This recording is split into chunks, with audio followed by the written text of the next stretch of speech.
మామిడికాయ పులిహోర ఎలా చేసుకోవాలో చూసేద్దాం. ఇప్పుడు మనము మామిడికాయ పులిహోర చేసుకుందాము. నేను రైస్ 1/2 kg వండి పెట్టుకున్నాను. మామిడికాయ తురుము ఒక 2 కాయలు తురుముకున్నాను. పచ్చిమిర్చి, కరివేపాకు, ఇందులో పల్లీలు, మినప్పప్పు, శనగపప్పు తీసుకున్నాను. దీంట్లో ఈ పులిహోరలో ఈ పప్పులు ఎక్కువ ఉంటేనే టేస్ట్ బాగుంటుంది. ఇప్పుడు ఎలా చేయాలో చూసేద్దాం. ఇప్పుడు ప్యాన్ పెట్టుకున్నాం కదా, స్టవ్ వెలిగించుకుందాము.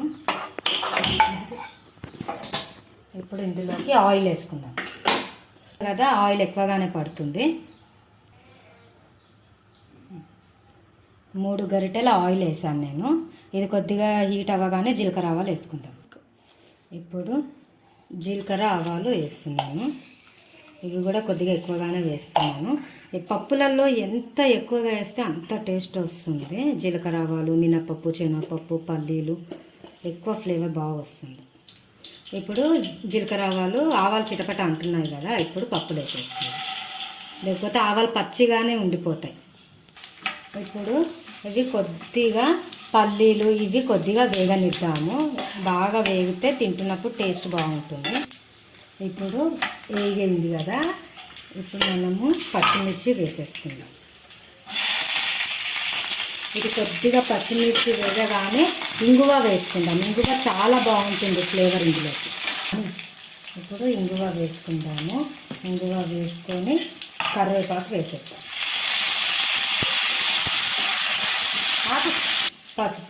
పసుపు పులిహోర కాబట్టి నేను పసుపు కొద్దిగా ఎక్కువగానే వేస్తున్నాను. మాకు కలర్ చాలా ఎక్కువగా అనిపిస్తే తినాలి అనే టెంపింగ్ ఉంటుంది. ఇప్పుడు గుజ్జు వేసేద్దాం.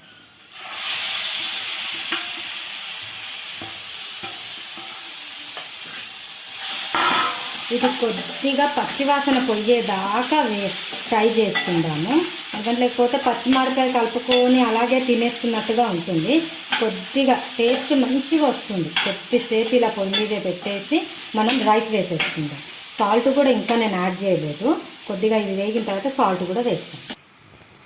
ఓకే, మామిడికాయ వేగిందండి, బాగా అయ్యింది. చూడండి, ఇందులోకి వెళ్ళి ఆయిల్ కూడా రిలీజ్ అవుతుంది. ఇప్పుడు మనము సాల్ట్ వేసేసుకుందాము. నేను రైస్లో సాల్ట్ వేయలేదు, ఇప్పుడు దీంట్లోనే వేస్తున్నాను. అసలు రైస్లో ఏమీ కలపలేదు, ఓన్లీ పొడిగా చేసి పక్కకు పెట్టాను అంతే. ఇందులోకే వేస్తున్నాను సాల్ట్. ఇప్పుడు ఇది కలిపేసుకుందాం. ఇది కలుపుకొని మనం దీంట్లోకి రైస్ వేసేసుకుందాం.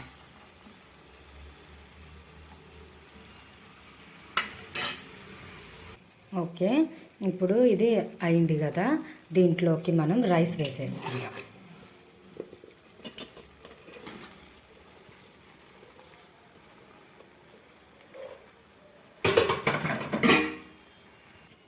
ఓకే, ఇప్పుడు కలిపేసుకున్నాం కదా, మొత్తం కలిసిపోయింది. ఇది కొద్దిసేపు వేడవ్వగానే తీసేద్దాం.